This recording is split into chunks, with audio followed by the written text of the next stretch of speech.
A new design leak confirms a new change on the Galaxy S24 Ultra, and there's a good possibility we'll see a longer battery life from this device. The unexpected occurred with the Galaxy S24 Ultra, and I have some fantastic information to give. Because the Galaxy S24 Ultra was supposed to arrive with an overclocked version of a regular Snapdragon 8 Gen 3, the new performance statistics on the Snapdragon 8 Gen may 3rd surprise you, which means we may see some even more performance numbers from it. Geekbench 5 results have improved since I last posted them, albeit they were still rather low.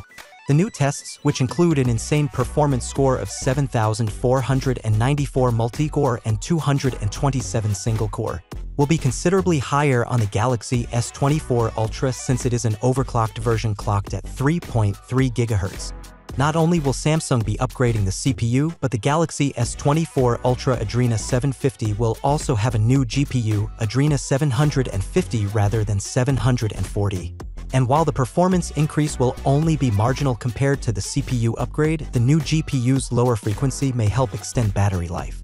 Anthony claims that the Galaxy S24 Ultra will be 25% more power efficient and 30% quicker than the Snapdragon 8 Gen 2, which means that the Galaxy S24 Ultra will provide both power efficiency and performance. There is a little drawback to the battery life. Samsung will be using the same 5000 mAh battery from last year along with the same 45-watt fast charger.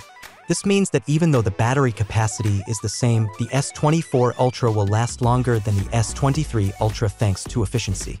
In case you guys were unaware, the S23 Ultra is now the world's most successful battery in the Android market, and the S24 Ultra has the potential to be the next success story.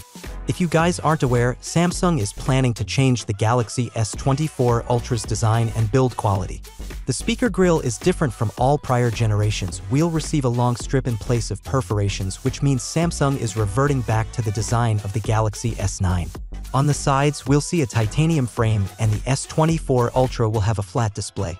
With the inclusion of these improvements, Samsung began manufacturing of the Galaxy S24 Ultra 1 month earlier than anticipated, with a minor curvature but not as much as the Galaxy S23 or S22 Ultra. Finally, what are your thoughts about it? So without being said, let me know your thought in the comment below, and if you are new here, please subscribe. Peace out.